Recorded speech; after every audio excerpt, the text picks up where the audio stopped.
Today, I want to give you 5 powerful steps that will help you navigate change effectively. Change happens to us all. Whether you're a parent whose kid has just broken up for the summer holidays, or you are starting a new job. If you don't manage change effectively, it can completely destroy your routine and knock you off course towards your goals, leaving you very, very frustrated. I've been there myself and I don't want that for you. So I'm going to share with you 5 actionable steps that you can put in place to make sure when change happens, which it will, it's absolutely inevitable, it does not knock you off course. Now, for me, habits and routines are one of the foundational principles that I teach my clients, because without a good, strong backbone, success is so hard. We've all heard the story of the man who built his house on the sand, and when the storm of life came, his house got destroyed. That's because he built his house on the sand. Poor habits, poor routines. There's no structure, there's no backbone there. The person who built his house on the rocks, that big, strong, solid foundation, solid habits, solid routines, guess what? When the storm of life came, his house stayed strong. So here are 5 steps that can help you navigate change. Number 1, acknowledge and embrace change.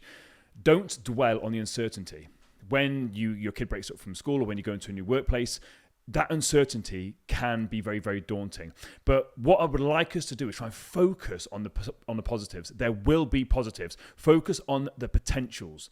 There is amazing opportunities there. There's amazing opportunities to work on resilience, to work on your discipline, your personal growth, or even make new connections.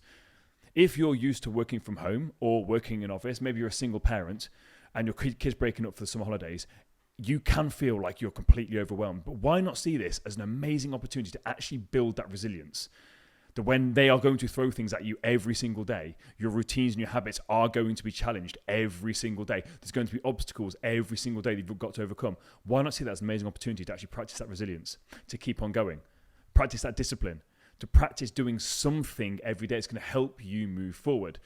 Because as we said earlier on, change is inevitable. If you can master change, if you can master the uncertainty, that will set you up over so many people. If you still keep that direction and keep moving forwards with your life, you are unstoppable. And if you're starting that new job, yes, your routine may be all up in the air, but how about the connections you're going to make?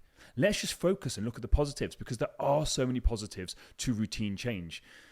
When things and our habits and routines get all out of sync, we tend to focus on the negatives. Don't focus on negatives, focus on the positives. Number 2, redefine your goals and priorities. During a time of uncertainty, when change is happening and you're a bit unsure what's going on, realign yourself with your goals and your priorities, because this clarity will help you maintain purpose and direction. If your kid's off school for 6 weeks, 8 weeks, and for those 6 to 8 weeks, you do nothing, you are like a ship in the water that's got no direction. You are going to get battered by the sea, and you're going to end up somewhere where you don't want to be, and it could set you back on your goal, whether that goal be fat loss, whether it be career-based, whether it be financial, whatever it is. If you don't set an intention and keep moving towards it, the sea of life is going to take you somewhere else. You can still move towards your goal, even if your routines and your habits is completely knocked off course. Because what you're going to do, we're going to talk about this in a further step here, is just create a flexible routine.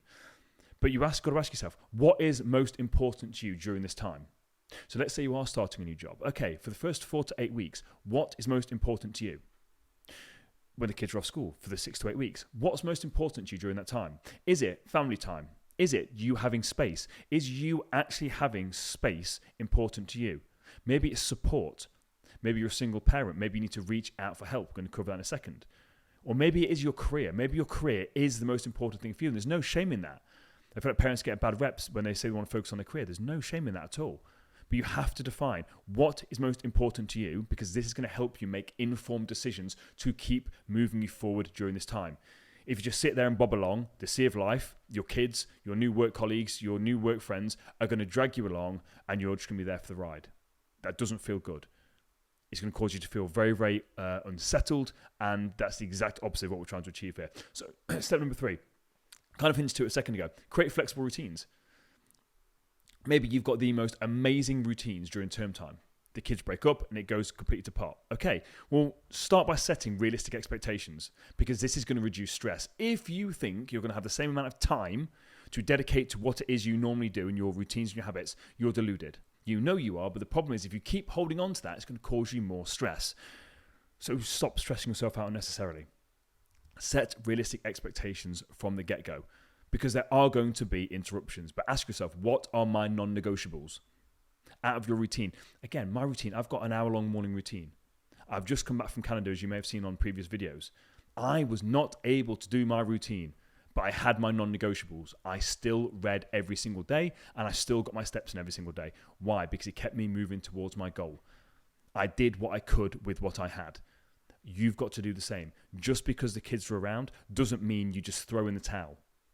Be flexible. I did a whole Thursday Thoughts on this where I discussed routines of being flexible and self-help being really, really toxic, because we're like, you've got to do this and it's got to be rigid. No, it shouldn't be causing any stress at all. It should be very flexible. It should be very fluid.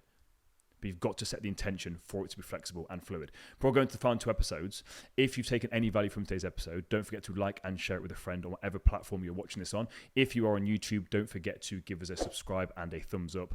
And if you're on Spotify or Apple Podcast, give us a follow and a review. It massively, massively helps. And I've got some incredible guests lined up for you guys. Step number 4, seek support and accountability. So if you are a parent or a single parent, is there other parents or mums or dads that you can lean on? Is there groups you can join to get tips of people who've already been through the same thing that you've been through? Maybe it's their 3rd or 4th summer holiday and this is your first. Find out tips, get support, and get part of that community. Find people that are going through the same thing you are going through or have been through, and lean on each other, help each other out. Maybe you can look after their kids when they've got a day off and vice versa. So it gives you that time to actually go to the gym, to go out for a walk and just have some space and alone time. Or find a mentor and a coach to keep you accountable. I've got plenty of clients that break up for some holidays because they're teachers, teaching assistants, or they've got kids, so the routine gets out of sync. It's my job then to guide them, keep them accountable, motivate them, and support them. I can't relate to them. I don't know what it's like to be them, but I can be there to give them that motivation. I can be there to give them that support, that guidance, and keep them accountable towards their goal. If you don't put your priorities first, or at least on a level with everyone else's, you're going to get left behind. And here's the key thing, I'll say it again. Don't necessarily have to put your priorities above everyone else's. Just put them on the same level. Because what we tend to do is, during these times of uncertainty, you drop yourself down the pecking order again.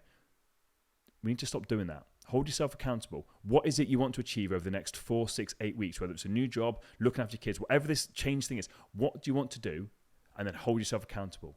Stay disciplined over that time period. And having a coach and a mentor is a great way to do this, whether your goal is fat loss, again, whether it's to improve your business, earn more money, whatever it is. Coaches and mentors are fantastic to actually guide you through the uncertainty. I call myself a lighthouse.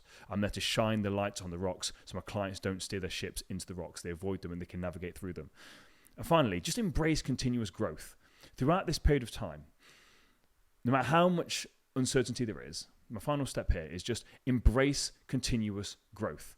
One of the things that I struggle with myself personally is when things get a bit uncertain, if I don't feel like I'm moving forward with my life, it causes me so many issues. I feel what I describe as prickly. I feel like I'm not good enough. I start to doubt myself. I start to doubt my self-worth. And for me, that's why when I was in Canada, I just chose to read 10 pages a day. I read 2 books actually, so I read 20 pages in the end of 2 different books. But that growth, actually prioritizing growth, because by the end of the day, I know that I've moved forward. Even if I can't do what I want to do, and if you can't do what you want to do, what small step can you do that's just moving you in the right direction? That's what it's all about. Life is a marathon, not a sprint. It's about winning the day. What can you do each day just to move that needle forward a little bit towards your goal, whether it's career, financial, whatever it is? Keep moving that needle forward. I've linked some videos down in the description that you may find useful to guide you through this time. Until next week, take it easy.